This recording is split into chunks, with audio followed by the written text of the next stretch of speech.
Welcome to my study notebook. I'm Lubna Ahmed. I'm a graduate research assistant in Texas A&M University, and I recently defended my PhD. Today I'm going to talk about the steps for applying for higher studies. So this video is for someone who is thinking about going for higher studies but haven't had much plans on how to do it. So this is going to give a very brief overview of what are the possible steps of applying for higher studies. So what are the steps for higher studies that one should go after? And in the next slide I'm going to show them. So the first one is decision making. This is quite important because oftentimes we do not give enough thoughts about it, and we want to go to higher studies because other people are doing so. And I would recommend not to do this because a higher study takes a lot of dedication and time, and unless you're really ready for it, you should not go for it. So even if there's some peer pressure or your friends are applying and everybody's going for higher study, don't just jump into that conclusion that that's the right decision for you. So think really hard about it. What are you going to do after higher studies? Do you really need a PhD for getting the job you require, you dream of, or is a master's is enough for you? Or are you happy with the job that you have in your homeland or so forth? So think really hard about it, whether you really want to go for higher studies or not. And there's also some decision making based on when you want to go for it. So for some people, it's very important to build up the career in a timely manner. And for them, I would suggest that go for higher studies as early as possible. And oftentimes you can take preparation while you're in the third and fourth year of your undergraduate studies, and then you can apply early, so there's no time gap in between your graduation and going abroad. So that would be a good decision for that. But sometimes we do have some personal reasons for which we would like to apply a little bit later. And the reasons might be taking care of your family, taking care of your parents, or dedicating some time into preparation for the higher studies, and so forth. So whatever the personal reasons might be, think which timeline is best for you and whether you should apply for higher studies or not. It's because always the cases are different for each individuals. So it's based on your personality, your life choices, whether you'd like to go for higher studies or not. Now, once you have decided to go for higher studies, the next steps would be to preparing for that. And I would always suggest preparing early because it always helps to save time. Now, while you're in undergraduate study, irrespective of whether you're applying for higher studies or not, I would suggest that you engage in some research and possibly publication. Because if you're applying for higher studies, these things would count as a positive thing that helps your application. And even if you are not applying for higher studies, all of this will go into your personal career development. So always try to focus on research and publication if possible.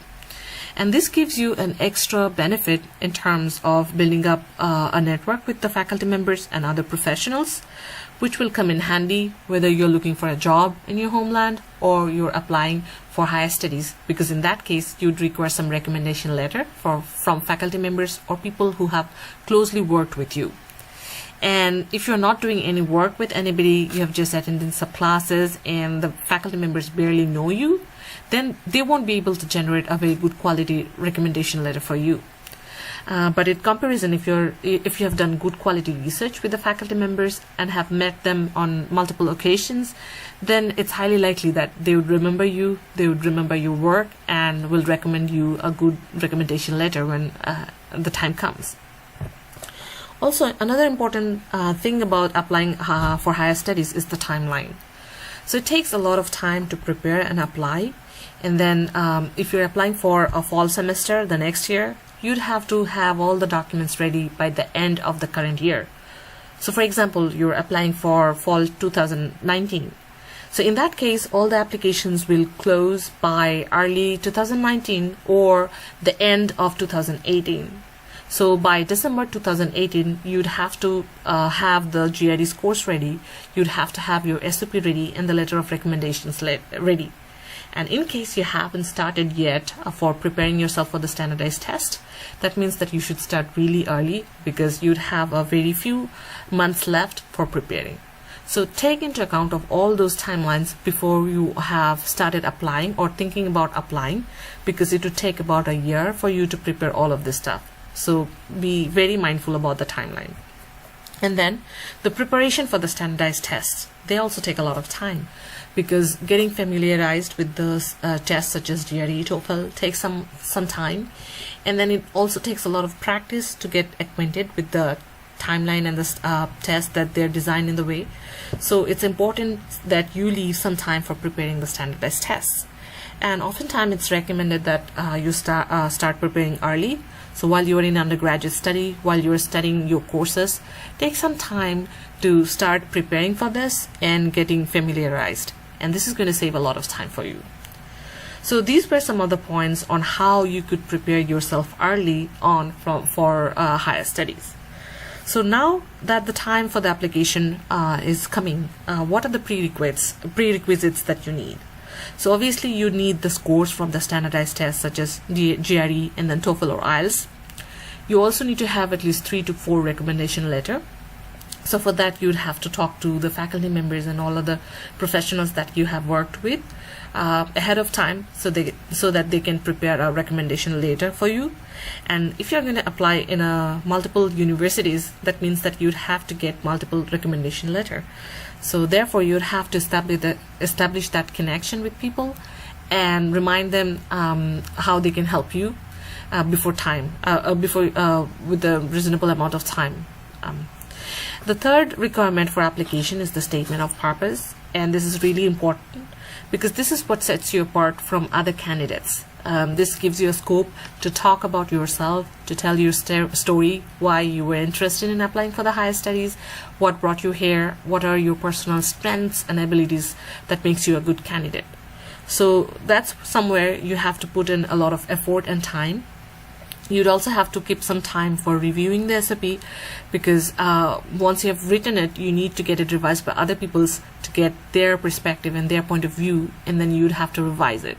So think about all those times that's needed for preparing and reviewing this document. So once you have got all these components ready, you're now ready for applying. So in that case, you can choose the university that you want to apply for. And for choosing universities, you should focus on the universities that matches your abilities in terms of your GPA, your score, etc. And it's recommended that you apply for some mid-ranking, high-ranking, and lower-ranking universities just to improve your probability of getting admission. Now, this is a step that you can do early on. That is, learn about universities you want to apply for, and also choose the country that you're going to apply for, because a lot of variables are going to be changing based on which country and which university you're going to apply for. And this presentation is mostly based on for universities for USA, Canada, and Australia. But for Europe, the application documents might be different and the application procedure might be different. So please consult the different websites for that, or any students if you know who is already studying in Europe, for what are the possible steps for applying. Now, another important part of the application process is contacting professors. Now, there's no direct guideline on when and how you should contact the professors, but it's always recommended to contact professors, because they're the one who are going to give you funding in case you're going for a PhD.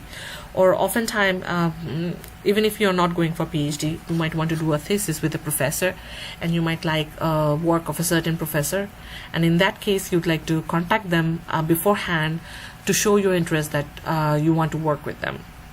So try and establish a contact with the professors before and after applying for the universities, so you can do that simultaneously.